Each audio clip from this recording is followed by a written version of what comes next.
안녕하세요. 이번 시간에는 아담, 타락, 원죄 11장에 나오는 원죄와 현대과학이라는 주제의 글을 같이 살펴보도록 하겠습니다.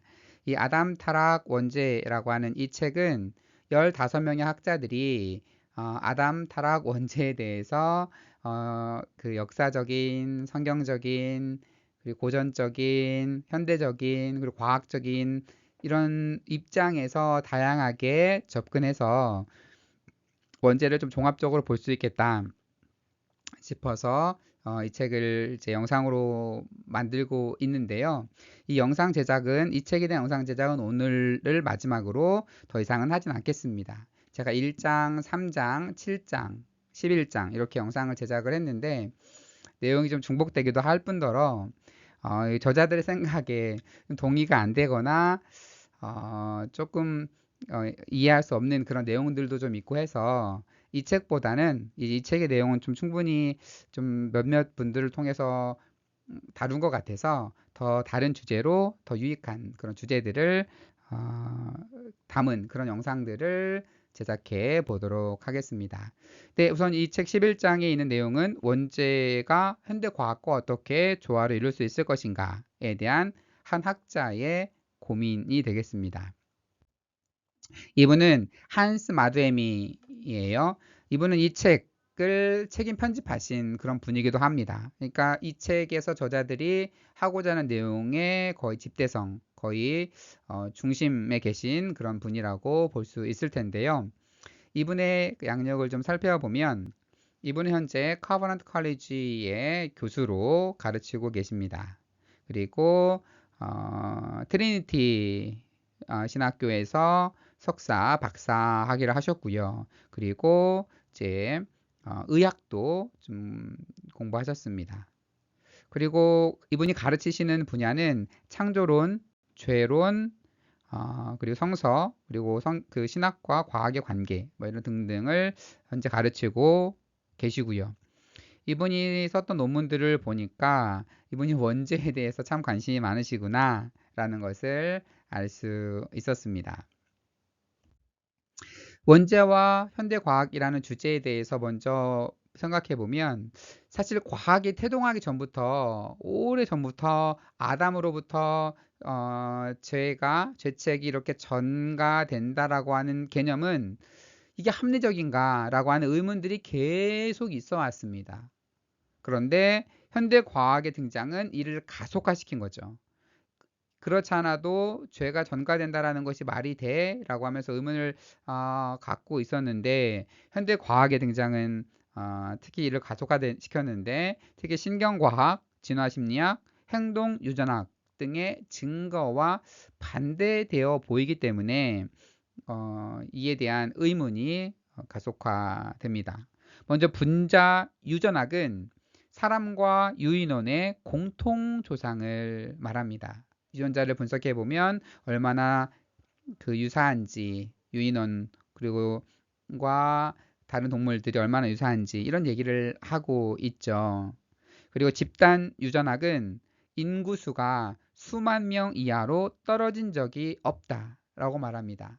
한 쌍에서부터 지금 인류가 나오는 것은 유전적으로 불가능하다. 최소한 수만 명의 그 군집이 있어야지 지금의 유전자로 이어질 수 있는 그런 계기가 마련된다라고 하면서 이제 한 쌍이 이렇게 모든 인류를 만드는 건 불가능하다. 이렇게 집단 유전학적 관점에서 보면 그렇게 이야기를 하고 있습니다. 그리고 신경과학은 이제 복내 측 전전두 피질, 편도체, 각회 같은 부위의 손상이 반사회적인 행동과 정서, 의사 결정에 장애를 초래할 수 있음을 보여주고 있습니다. 그러니까 우리의 어떠한 특정한 부분이 손상이 되면 어떠한 행동이 나오거나 어떤 의사결정에 장애가 될 수 있음. 그래서 내가 어떠한 내 몸에 있는 어떤 타락으로 인해서 어떤 죄를 진다기보다 우리의 신경의 어떤 부분이 어떠한 손상을 일으켜서 이런 일이 있지 않을까 이런 얘기들을 하고 있는 거죠. 그리고 진화심리학은 사람의 행위를 자연 선택의 산물인 유전 적응으로 설명을 합니다. 자연 선택의 중에서 우리가 잘 적응하는 그런 단계 속에서 인간의 행동들이 설명될 수 있다라고 진화 심리학에서 이야기를 하고 있습니다. 그렇다면 이러한 과학의 시대에 그리고 과학적인 여러 증거들과 여러 이론들을 보게 되면 원죄를 어떻게 설명하지? 라는 이런 의문이 당연히 들 수밖에 없습니다. 그러면 과학과 원죄의 갈등을 살펴보면 먼저 마이너 세비지라고 하는 학자는 19세기 후반 회중교회의 목회자였습니다. 이분은 타락은 진화론을 통해 사실이 아님이 절대적으로 판명되었다. 인간이 타락한 일은 없었다라고 이야기를 합니다. 목회자였지만 이제 과학의 등장으로 아담의 타락을 역사적으로 말하는 것은 이제 어려워졌다 이렇게 주장을 하는 목회자도 계시고요. 그리고 헤르만 바빙크 이분은 이제 보수 계열의 학자들이 종종 인용하면서 연구하는 학자이죠. 이분은 하나님의 섭리에 의한 목적론적 생물 진화의 여지를 남겨두었지만 교의학적 이유로 인간 진화의 어떤 형태도 인정하지 않았습니다. 그러니까 생명의 진화는 그래 이렇게 진화되고 변화될 가능성을 인정할게. 그렇지만 인간의 진화를 받아들이면 교의학이 무너진다 해서 그 부분은 이제 인정하지 않았던 거죠. 제임스 호르 이분은 스코틀랜드 학자입니다. 이분은 성경의 관점에 따르면 죄는 사람의 불운 일뿐만 아니라 사람이 책임져야 할 잘못임이 분명하기 때문에 진화를 인정하지 않았습니다. 죄는 사람에게서 온다. 사람의 그 책임으로 인해서 오기 때문에 이를 진화로 설명하면 안 된다. 라고 본 거고요. 그리고 워필드는 타락이 절대적인 진화론과 상반된다. 인간의 진화를 인정하게 되면 죄론을 전반적으로 뜯어 고쳐야 한다. 라고 이렇게 이야기를 하고 있습니다.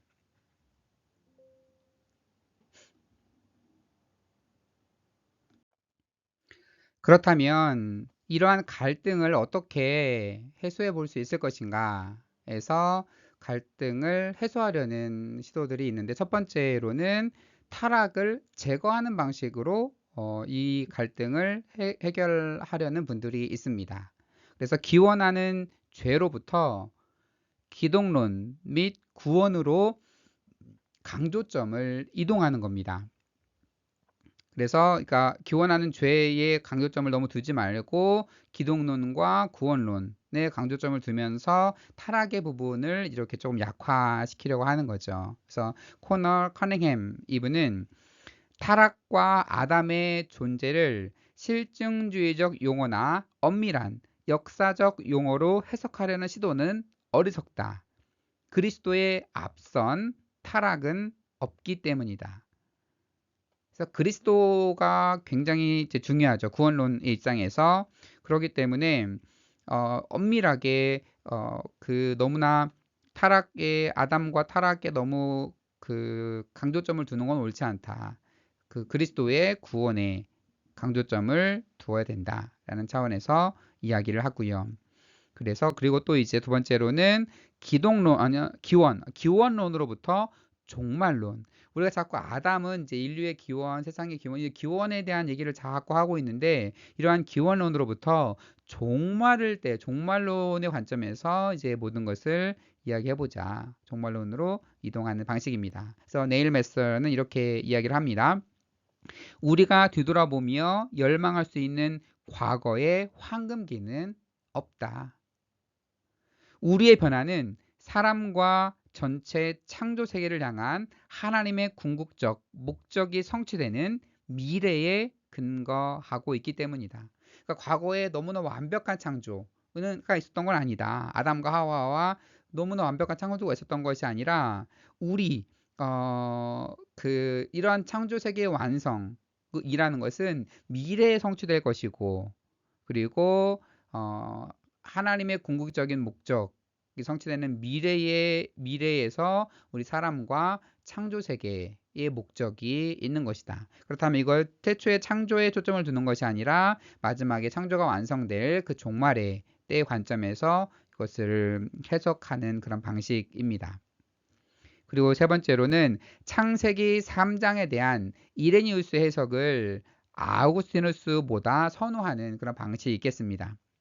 그러니까 아우구스티누스의 방식이라면 태초의 창조가 완전하고 선하고, 그런데 아담과 하와로 인해서 세상에 악이 들어오고 타락해졌고, 그리고 하나님께서 이러한 창조 세계를 나중에 회복시킬 것이다. 보통 우리가 전통적으로 이해하는 방식, 창조, 타락, 회복, 이러한 방식의 아우구스티누스라고 하면 이러한 공식이 성립하려면 타락에 반드시 들어가야 되잖아요. 그러면 당연히 아담과 하와를 강조할 수밖에 없는데, 이레니우스식의 방식은 태초의 창조는 하나님의 보시기에 선한 창조였지만 창조가 완성된 게 아니었다. 그래서 완성을 향해 나아가는 것으로 이야기를 하고 있습니다. 그 완성을 향해 나아가는 그런 방식으로 이해하면 태초의 창조는 보기 좋은 창조였지만 완성된 창조가 아니었으니까 악이라고 보이는 것이 당연히 있을 수밖에 없는 거죠. 아직 완성되지 않았으니까. 이 완성은 종말의 때에 되는 거고.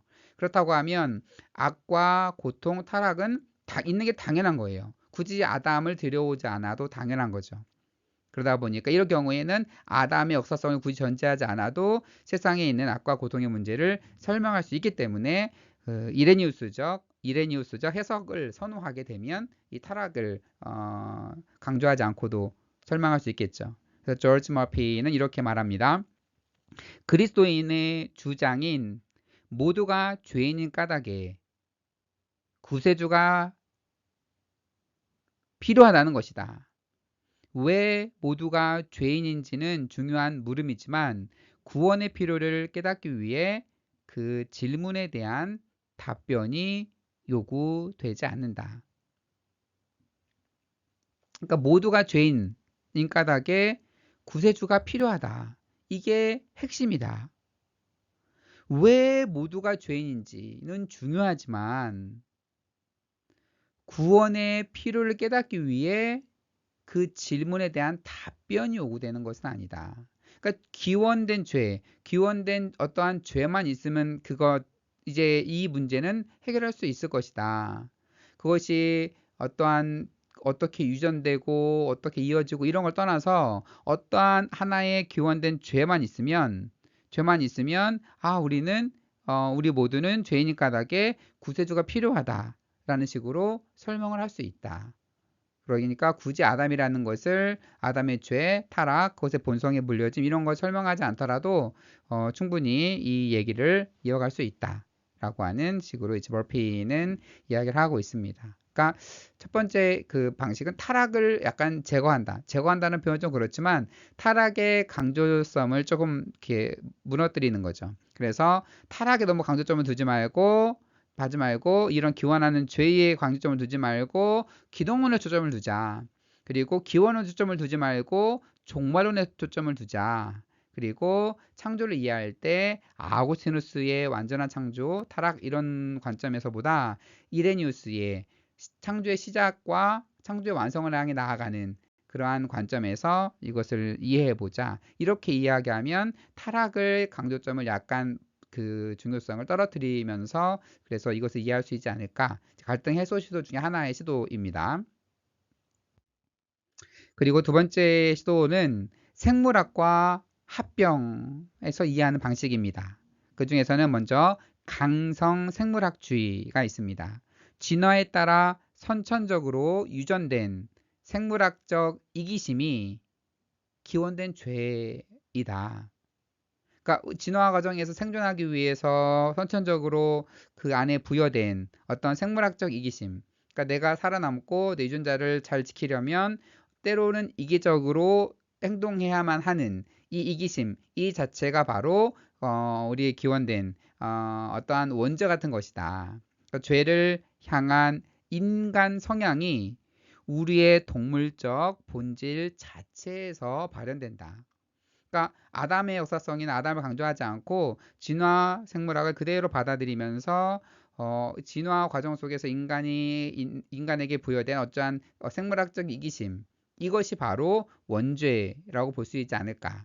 이거는 이제 강성 생물학주의의 관점이라고 볼 수 있겠습니다. 그러면 약간 온건하게 생물학을 좀 받아들인다. 온건 생물학주의라고 설명을 해보면, 기원된 죄가 생물학적이긴 해도 완전히 생물학적인 것은 아니다.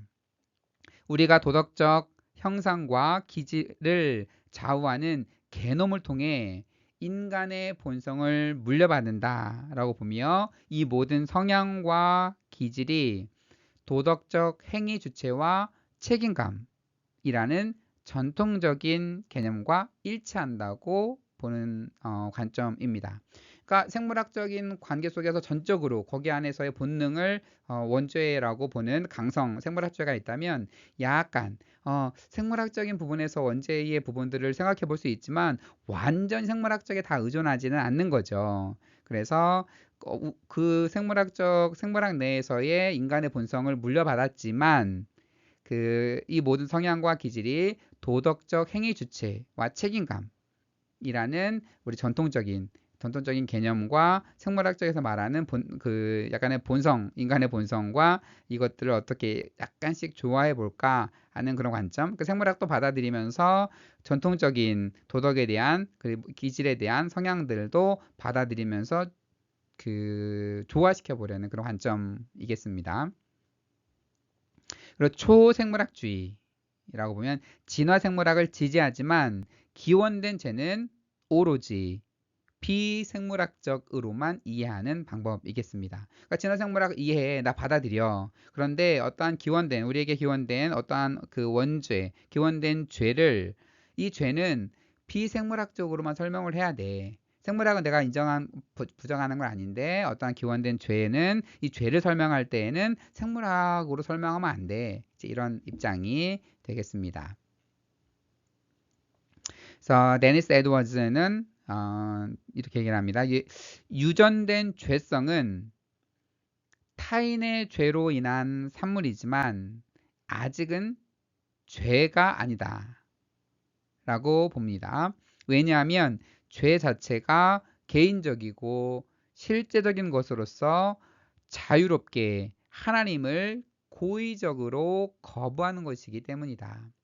우리가 어떠한 자유를 가지고 하나님을 고의적으로 거부하는 것이 우리는 죄라고 할 수 있는데, 유전된 죄성이라고 하는 것, 그리고 타인의 죄로 인한 산물이라고 하는 것, 이것이 우리에게 물려졌으면 그것은 아직은 죄라고 할 수 없다 라고 이제 이해를 하고 있습니다. 그러니까 두 번째 방식은 이제 생물학과 합병하기. 첫 번째 방식은 뭐였어요? 첫 번째 방식으로는 타락을 제거하기. 두 번째 생물학 합병해서 어떻게 이해해 볼 것인가 라고 하는 거였습니다. 그런데 여기에 이 저자는 굉장히 비판을 가합니다. 이 마두에미는 비판을 가하는데, 기원된 죄를 자연스러운 진화의 개념으로 보는 것은 자연적 악과 도덕적 악의 구별을 무너뜨린다. 네, 라고 합니다. 사실 이 비판은 나름 일리는 있습니다. 그래서 우리 진화 과정 속에서의 어떠한 그런 본능, 이런 걸 가지고 그 원죄로 연결시켜 버리면, 그러면 여기에서는 자연악이라고 하는 것, 자연세계 속에서의 악과 고통의 문제, 도덕적 악, 인간의 행위와 이런 걸로 이루어진 그러한 악들을 보는 방식, 전통적으로 그런 보는 방식의 구별은 무의미해지겠죠. 그리고 그리스도가 생물학적으로 완전한 인간이었다면 그에게는 죄가 있겠죠. 그렇죠. 생물학적으로 완전한 인간이면 생물학적 본성을 물려받은 종족 번영과 이것을 물려받은 그 죄가 있다라고 말할 수밖에 없겠죠. 반면에 그리스도께 죄가 없었다면 그는 인류가 공통으로 가진 본성을 지니고 있지 않은 셈이 되는 거죠. 생물학적 본성으로만 죄를 설명하려고 하면, 예수께서 온전한 인간이셨냐? 그러면 예수께서 인간의 온전한 DNA를 갖고 있었기 때문에 당연히 그 생물학적으로 부여되는 죄가 그 안에 있었을 것이다. 그럼 예수께서 죄가 없었어? 라고 말하면 그는 완전한 인간, 유전자를 가진 인간이 아니었어. 이렇게 얘기를 하는 거죠. 사실 이 부분은 죄가 대물림된다라고 하는 전통적인 이해 방식으로는 그렇게 이해를 하죠. 어떻게 얘기를 하냐면 아담의 죄가 다음 단계로 물려지는 것은 이제 부부간의 그 성적 관계를 통해서 유전되는 것이다. 그런데 예수님은 정상적인 부부 관계로 태어난 게 아니라 동정녀의 몸에서 태어나신 분, 그래서 원죄가 없으신 분이다 라고 전통적 대물림의 방식으로 설명하는 방식에서는 그렇게 보통 이해를 합니다. 그런데 이제 그런 얘기를 다 빼고 이제 생물학적으로만 본 그 원죄를 이야기하면 이제 예수님을 설명하기가 어렵다 라고 이제 마두에미가 비판을 하고 있고요. 핵심 자체가 생물화된 죄로는 죄의 참된 본질을 포착하지 못한다. 그래서 죄라고 하는 건 생물학적으로 어쩔 수 없이 오는 거다라고 해버리면 이 죄의 본질, 죄의 사악성, 죄에 대한 그런 부분들을 이제 죄의 본질을 포착하지 못한다라고 비판을 하고 있습니다. 그리고 그렇다면 어떻게 갈등을 해소할 수 있을까? 타락을 한번 보존하는 관계 속에서 어떻게 얘기를 할 수 있을까를 살펴보면 고인류학의 기록에서 아담과 타락을 찾아보는 것. 그리고 아담의 타락으로 인해 죄가 이어져 왔다라고 하는 그런 기록들을 어떤 고인류학의 기록에서 한번 찾아볼 수 있지 않을까. 그리고 이제 여러 가지 인류론을 제시를 하는데 첫 번째로는 창조론적 선 아담 인류론이라고 이렇게 명칭을 했습니다. 그 진화를 받아들이지만 인간에 관한 진화는 인정하지 않는, 그 진화를 받아들이지만 인간에 관한 진화는 인정하지 않는다. 그래서 뭐 에릭슨이나 블룸, 뉴먼, 로스 같은 학자들이 대표적으로 창조론적 선 아담 인류론이라고 볼 수 있겠고요. 그 다음에 이번엔 진화론적 선 아담 인류론을 보면 진화에 인간을 포함합니다. 그래서 호미닌에서부터 아담이 진화되어 왔다 라고 본 학자들이 있습니다. 여기는 제퍼슨이나 블로슈에 같은 학자들이 있고요. 그리고 언약적 머리됨의 선 아담 인류론, 번역을 이렇게 했더라고요. 자, Federal Headship이라고 하는 건데 어떤 연방의 머리 같은 어떠한 그 상징적인 그런 의미가 좀 포함되어 있는, 그래서 아담이 호미닌에서 진화했고 많은 호미닌 이웃들이 있었으며 아담이 타락할 때는 자신의 후손과 동시대인들의 모두의 언약적 머리로서 행동했다라고 하는 그런 관점입니다. 그러니까 둘을 좀 좋아해서 받아들이는 거죠. 아담이 호미닌에서 진화했고, 그리고 그렇지만 당시 아담만 있었던 게 아니고 많은 호미닌들이 있었어요. 많은 호미닌들이 있었는데 아담이 타락할 때에는 자신의 후손과 동시대 모두의 대표적인 어떠한 관점에서 타락을 했다. 그러니까 아담 한 명에서부터 타락해서 오는 인류가 왔다라고 하는 건 생물학적으로 받아들일 수가 없는 거니까 아담뿐만 아니라 아담 시대에 많은 사람들이 있었는데 아담이라고 하는 것은 당대의 타락의 대명사, 대표격으로 볼 수 있는 거고, 그래서 대표적인 어떠한 상징적 대표적인 관점에서 아담 한 사람의 타락을 전 인류의 타락의 이제 어떠한 원형 같은 그런 관점에서 이제 보는 거죠.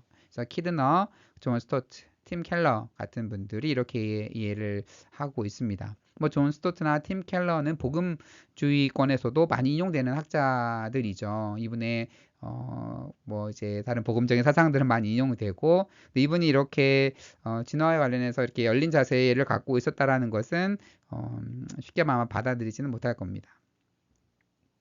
그래서 우리는 하나님의 섭리에 따라 우리 세계의 진정한 실체를 보여주기 위해 과학을 사용할 수 있음을 인정해야 한다 고 보고요. 그리고 하나님이 창조하신 세계와 그분의 말씀에 맞게 우리의 사고를 향상시키기 위해서는 신학적 변화가 불가피하게 됩니다. 그래서 여러 가지 어떻게 조화를 할 것인가에 대한 부분들, 이게 쉽지 않게 되기 때문에 여러 가지 변화가 이제 불가피하게 됩니다. 그리고 또한 한 방식으로 계시된 교위에 특권을 부여하는 그런 방식이 있습니다. 그래서 찰스 구딘은 이렇게 말합니다. 현대과학을 통해 드러난 우주의 복합적 체계와 조화를 꾀하기 위해 지금껏 들어온 가장 간단한 이야기들 중 하나를 흐릿하게 만들어야 된다. 현대과학과 조화를 하려면 우리가 너무나 당연하게 받아들여온 이야기 중에 무엇인가 하나는 흐릿하게 약간 양보를 해야지만 이것을 우리가 이해할 수 있다. 그러면서 성경은 물리과학이 아니라 종교적 규율이다. 하나님은 메시지를 전하기 위해 불완전한 사람을 사용하셨기 때문에 성경의 원시적 사고를 반영한 데서 비롯된 오류가 있다는 점에 대해서 놀라서는 안 된다. 그래서 어떠한 조화를 이루려면 어떤 하나를 흐릿하게 만들어버리는 안타까움이 있는데, 성경이라고 하는 건 뭐냐? 성경은 물리과학적 기술을 한 것이 아니다. 종교적 규율을 기술한 거고, 그런데 하나님 자체는 오류가 없으신 분이지만 하나님이 그것을 기록하려면 당연히 인간을 사용하실 수밖에 없고, 인간은 불완전하죠. 불완전하기 때문에 성경에 간혹 오류가 보이는 것, 이것에 대해서 놀라서는 안 된다. 그리고 존 헤들리 브룩은 이제 조화를, 이제 과학과 원죄를 조화하려는 이러한 노력은 실패할 수밖에 없다. 이렇게 말합니다. 조화를 도모하는 이들 사이에서의 불화뿐만 아니라 성공적으로 조화를 이루게 될 경우 과학의 입장이 바뀔 때 더 큰 문제가 유발한다. 그러니까 과학과 종교를 이렇게 엮어보려고 하는 이러한 시도들은 그걸 하는 관계 속에서도 불화가 발생하고, 그리고 나중에 과학이 바뀌게 될 경우에 또 이제 잘 어울리지 못하는 그런 문제가 발생한다. 이렇게 얘기를 하고 있습니다. 저는 이제 과학과 신학을 어떻게 연구할 것인가, 과학신학 연구 방법론이라는 제목으로 논문도 썼었는데, 저도 명확하게 얘기를 했어요. 그러니까 과학이 이렇게 얘기를 하니까 그 과학을 가지고 현대 신학을 이렇게 꿰어 맞춰서 해석하자는 게 그게 결코 아닙니다. 그렇게 되면 과학이 변하면, 과학이 나중에 혹시라도 더 많은 변화된 주장들을 하면 그렇게 꿰어맞은 신학은 당연히 버려야겠죠.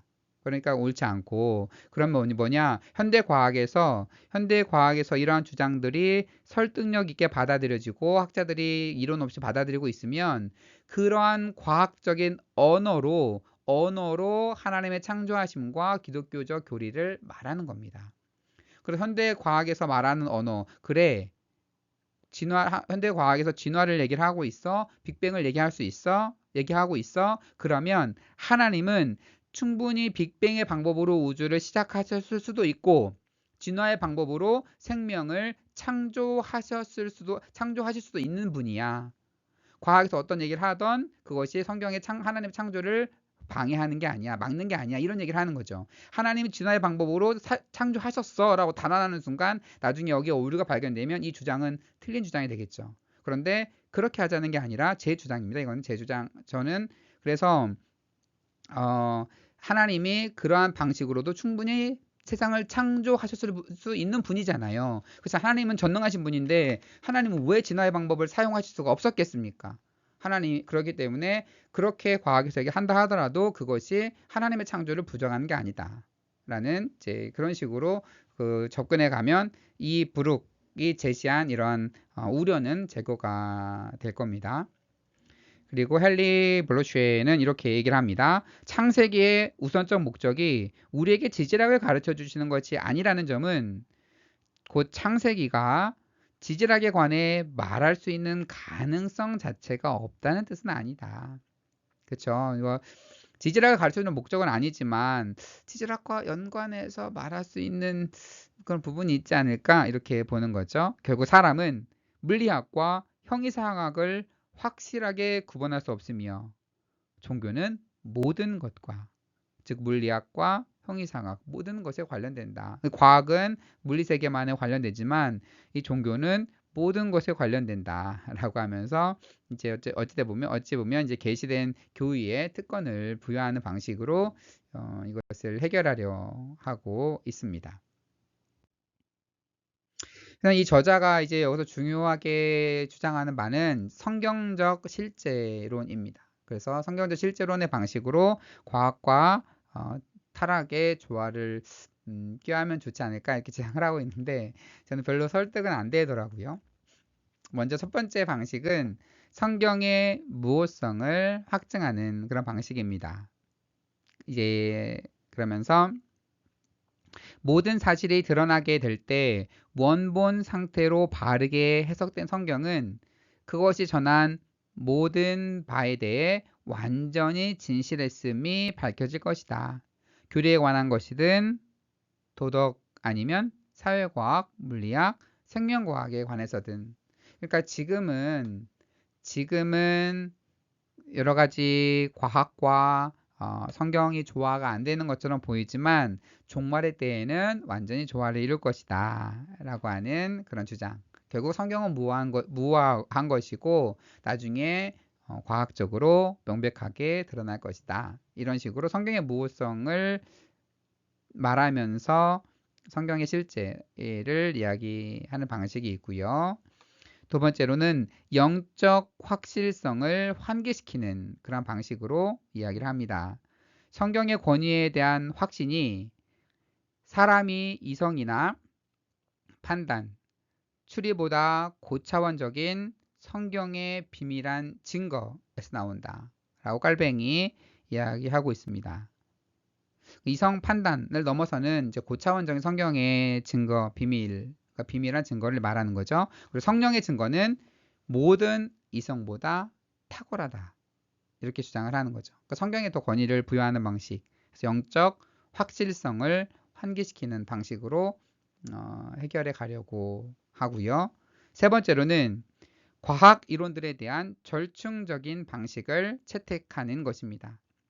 그리스도께서 다시 오실 때 과학과 신학은 궁극적으로 조화를 이룰 것이다 라고 저자는 보고 있고, 하지만 지금의 조화, 그러니까 지금 조화를 하려는 시도는 시기상조일 수 있다 이렇게 이야기를 합니다. 그래서 어떻게 이 갈등을 이해해 볼 수 있을 것인가? 성경의 무호성에 조금 더 관심을 둔다, 혹은 영적인 확실성, 어떠한 영적인 것의 중요성에 좀 더 관심을 두는 방식. 그리고 세 번째로는 나중에 그리스도가 다시 오실 때에 조화가 되지 않을까라는 방식. 이러한 방식으로 이 갈등을 해결해 가려고 하는데, 이런 방식이 그다지 설득력이 있는 것 같지는 않지만 이렇게 제시를 하고 있고요. 그러면서 이 저자가 하는 말은 신학이 다양한 과학 이론들과 관계를 맺을 때 매우 절충적으로, 때로는 충분히, 때로는 부분적으로 그것을 승인해야 한다. 그러나 아무리 잘 입증된 과학 이론이라도 중심적인 기독교 교리와 갈등을 빚는다면 신학은 대체로 이를 이제 거부할 것이다. 그리고 이제 거부해야 한다라고 이제 저자는 보고 있습니다. 그러니까 과학을 연결해서 신학과 잘 조화되는 그런 과학 이론들은 잘 받아들여야 돼. 그렇지만 아무리 잘 입증된 과학 이론이라 하더라도 기독교 중심 교리와 갈등을 빚으면 이거는 거부해야 돼. 이렇게 이야기를 하고 있는데, 사실 이러한 방식이 꼭 옳은 건전한 방식이냐에 대해서는 논란의 여지가 있습니다. 저는 어떻게 이걸 이해를 하냐면, 현대 과학에서 논란이 있는 그 주제들이 있죠. 아직 과학적으로 입증되지 않은 주제들, 그런 같은 경우, 그런 주장이 성경과 이렇게 충돌을 이루는 것처럼 보인다라고 하면 그런 과학적 주장들은 그냥 무시하면 됩니다. 아직 논란이 있으니까. 그리고 성경을 그냥 문자 그대로 혹은 당대의 의미를 통해서 성경에서 말하는 것을 그대로 취하면 됩니다. 그런데 현대 과학에서 실험적 증거로 인해서 명백하게 어떠한 명백하게 얘기를 하고 있고, 과학적으로 여기에 이론이 없고, 법칙으로 소위 말하면 증명이 되었고, 뒤집힐 가능성이 없고, 이러한 경우라면 이것이 성경과 충돌되어 보인다. 성경의 핵심 교리와 충돌되어 보인다. 라고 했을 때 이 저자의 말대로 그러면 과학을 버려야 되냐? 아니죠. 그러면 우리가 성경을 잘못 이해하고 있지 않았나라고 고민해야 되죠. 그렇잖아요. 이 과학은 뭐예요? 과학은 하나님이 자연세계를 창조하시고 자연세계에 부여놓은 질서입니다. 하나님 부여놓은 질서죠. 그리고 이 성경은 뭐예요? 하나님이 계시된 하나님의 말씀이 드러난 진리의 말씀입니다. 이 두 개가 충돌하면 안 됩니다. 충돌하면 안 돼요. 어떻게 충돌하겠어요? 충돌하면 안 돼요. 충돌한다는 건 둘 중에 하나입니다. 과학이 틀렸거나 아니면 우리가 성경을 잘못 이해했거나. 성경이 틀릴 가능성은 없죠. 성경을 잘못 이해했을 가능성은 있잖아요. 그러면 과학에서 논란이 되는 거는 과학에 틀릴 가능성이 있으니까 그냥 성경만을 취한다는 것이 문제가 되지 않지만 과학에서 법칙적으로 증명이 됐거나 논란의 여지가 없는 경우는 우리가 성경을 잘못 이해하지 않았을까에 대한 생각을 해봐야 되는 거죠. 이 저자처럼 중요하다 그래서 무조건 과학을 다 버려야 된다 이런 식의 주장은 이제 과학과의 대화에서 이제 올바른 태도는 아닌 거라고 저는 생각을 합니다. 그래서 이 원자와 과학과의 갈등에 대해서 이 저자는 이렇게 이야기를 합니다. 타락론을 폐기하거나 대대적으로 수정하기에는 그 문턱이 매우 높다. 그러니까 타락이 굉장히 중요하다. 기독교 신학에서. 그걸 어떻게 수정하냐. 과학이라고 등장한다 하더라도. 그러면서 압도적인 설득력을 갖추는 과학적 증거는 타락과 같은 핵심 교리를 뒤엎을 수도 있지만 이 경우 역사적 아담과 타락이 제거되도록 성경관을 수정해야 된다라고 주장을 하죠. 이러한 주장이 설득력이 있으려면 성경관이 역사적 아담이 그 성경 내에서 전체적인 구조 내에서 계속적으로 중요하게 등장하고 있다는 것을 먼저 입증해야 됩니다. 그렇다면 아담을 어떻게 이해할 것인가, 성경 전체의 아담의 타락과 이런 것이 이어지고 있는지에 대한 논증이 먼저 있어야지. 그리고 여기에 대한 신학적인 합의가 먼저 있어야지 이 주장이 설득력이 있겠죠. 타락은 조직신학으로 통으로 짜인 옷의 핵심 교리들을 하나로 엮고 있는 필수적인 가닥이다. 그래서 한 올이 풀어지면 전체 옷이 해체된다. 저도 이 주장에도 동의하지 않습니다. 그래서 조직신학에서 아담이 빠지면 조직신학 자체가 무너집니까? 그렇다는 얘기는 그러면 그리스도의 구속의 은혜도 아담이 없으면 다 무너집니까? 그럼 아담이 중요합니까? 그리스도가 중요합니까? 라고 질문해 보면 그리스도의 은혜가 클까요? 아담의 타락이 클까요? 당연히 그리스도의 은혜가 더 크죠. 그리스도의 은혜가 더 크죠. 그럼 그리스도의 그 무한한 한량없는 은혜가 아담의 타락이 없었다면 그리스도의 한량없는 은혜가 우리에게 임하지 않았다라고 전제하는 것도 굉장히 그리스도론적이지 않습니다. 그래서 이 주장은 그러니까 뭐가 옳다 그러다를 얘기하는 게 아니라 이 타락교리 하나가 조직신학 전체를 다 뒤엎는다라고 하는 주장은 하려면 조금 더 신중하게 더 명확한 근거를 대고 해야 이제 설득력을 담보할 수 있는 주장이 되겠습니다. 그리고 이제 과학과의 대화를 나름 하려고 이분은 시도를 하긴 해요. 과학과 신학 간의 대화의 기회가 있다라고 하면서 나름 한 가지 자기가 아이디어를 냈다라고 하면서 자기가 이 분야에 기여했다라고 하지만 그 주장도 별로 동의가 안 되는데 어떤 주장을 하냐면 트렛 증후군 환자는 제어되지 않은 상태에서 욕설을 합니다. 그래서 막 1분 동안 막 욕설을 해요. 근데 그건 본인이 하고 싶어서 한 게 아니에요. 하고 나서 내가 원해서 한 건 아니지만 내가 욕설을 했기 때문에 바로 사과할 수밖에 미안합니다. 제가 이런 질병을 앓고 있습니다.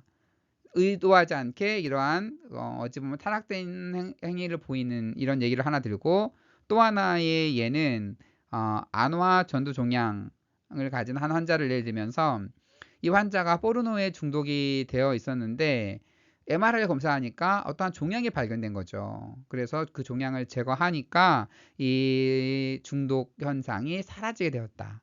그러니까 어떠한 잘못된 중독 현상은 분명히 타락이죠. 그런데 이 사람이 어떠한 의지를 가지고 한 게 아니라 뇌의 어떠한 작용 때문에 그렇게 된 거고 그 부분을 제거하자 이런 일이 사라졌다라고 하는 거죠.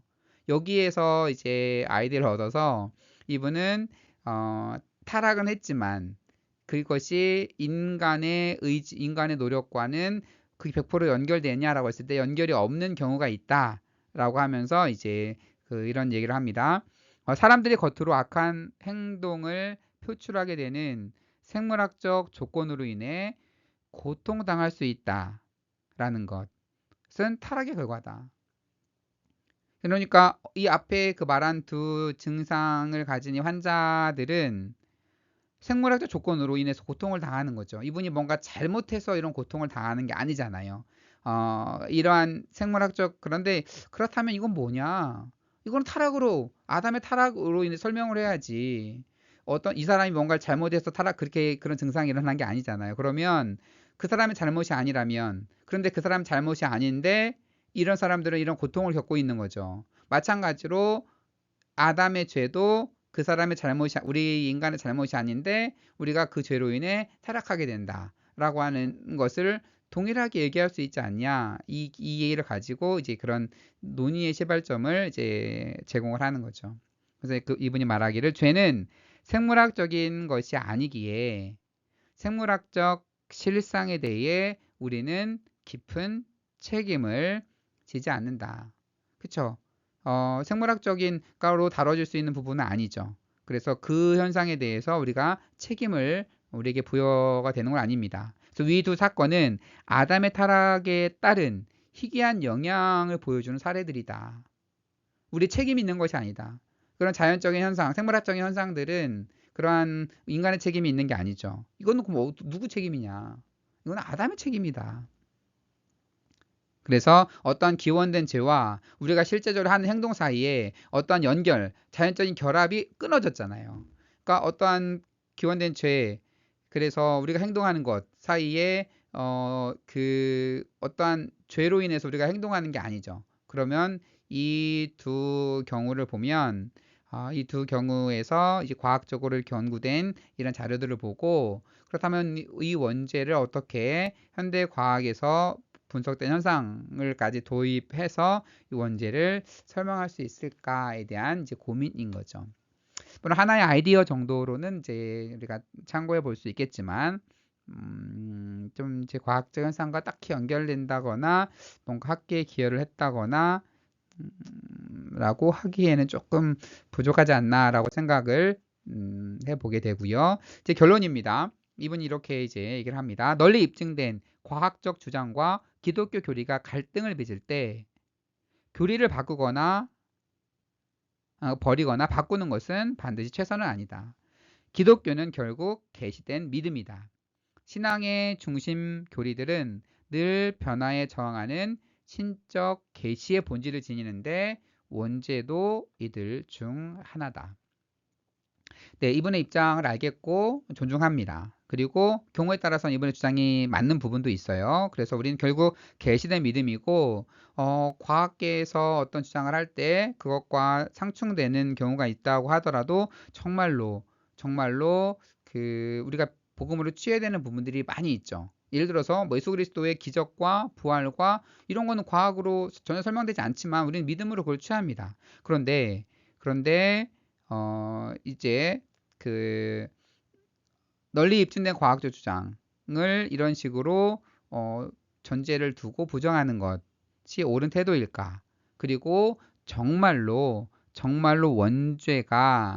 원죄가 이분이 말하는 것처럼 기독교의 본질이고, 그리고 결코 양보할 수 없는 것인가에 대한 부분들은 이전에 많은 학자들이나 많은 영상에서 살펴본 것처럼 그건 논란의 여지가 있다 정도로 볼 수 있겠습니다. 그래서 과학과 신학은 궁극적으로 확실히 조화를 이루게 될 것이다. 예, 과학과 신학의 조화를 진짜 확실하게 얘기하는 부분에서 이런 주장을 하는구나. 그런데 단 지금으로서는 믿음으로 받아들여야 하는 약속이다. 완전한 조화는 종말에 이르기까지 끊임없이 우리의 손아귀에서 벗어난다. 그러니까 이분은 조화를 얘기하는 것 같지만 사실은 조화가 불가능한 얘기를 하고 있는 거예요. 그러니까 과학과 신학은 조화될 거야. 언제? 종말의 때에. 그런 종말에 가기 전까지는 우리가 명확하게 과학도 명확하게 알 수 없고 신학도 명확하게 해석할 수 없으니까 계속 투쟁할 거야, 싸울 거야 이런 얘기를 하고 있는 거죠. 그러니까 조화를 얘기하는 건지 조화가 안 된다는 얘기를 하는 건지 약간 헷갈리지만 이분의 말도 나름 이해할 수 있는 여지는 있습니다. 그런데 사실 종말을 이렇게 이해하는 것이 옳은가 하는 그런 고민은 좀 있습니다. 왜냐하면 종말은 우리가 새하늘과 새 땅을 소망하는 거죠. 새하늘과 새 땅이라는 얘기는 다른 우주, 지금의 우주, 빅뱅 우주는 아니란 얘기를 하고 있는 겁니다. 새하늘과 새 땅이라고 했을 때 거기에 지금 현대 빅뱅 우주에서의 물리화학 법칙이 그 우주에서도 그대로 적용될까요? 당연히 새하늘과 새 땅에서는 다른 법칙이 적용될 겁니다. 그러니까 그곳에서는 약육강식이 적용되지 않죠. 사자들과 어린 양과 독사들이 같이 뛰어노는 곳이어야 되고, 그리고 시집도 가지 않고 장가도 가지 않고 천사처럼 된다라고 하는 예수님의 말도 이루어지는 곳이어야 되고, 그렇다고 하면 영원히 죽지 않는 곳이어야 되고, 고통도 눈물도 없는 곳이어야 되고, 이 지구상의 과학 법칙이 증명되는 때가 종말의 때는 아니에요. 그 다른 세상에서는 지금과는 다른 과학 법칙, 다른 법칙이 적용되는, 우리가 새하늘과 새 땅을 소망하는 거죠. 종말의 때에는 지금의 조화가 안 되는 이러한 그 과학과 신학이 나중에 종말의 때에는 완전히 조화될 것이다. 이걸 꿈꾸는 게 우리의 종말은 아닙니다. 우리는 지금의 과학 법칙을 초월하는, 하나님께 준비하는 크고 놀라운 비밀의 그 역사를 소망하는 것이 기독교의 종말론이죠. 이런 식의 해석도 결코 딱히 동의는 되진 않습니다. 네, 이렇게 해서 11장의 내용에 대한 설명을 마쳤고요. 나름 비판하거나 동의되지 않는 부분도 있지만, 이분이 과학과의 관계 속에서 어떤 부분이 충돌이 되고, 그래서 그동안은 어떻게 이해해왔고, 그리고 나름 이분은 이렇게 이해하면 어떨까라고 하는 나름대로 여러 가지 설명을 하는 데에서 이 책에서 주는 정보의 유익성은 분명히 있다 생각을 합니다. 네, 이것으로 이번 영상을 마치고요. 다른 더 좋은 영상으로 다른 주제를 가지고 영상을 만들도록 하겠습니다. 시청해 주셔서 감사드립니다.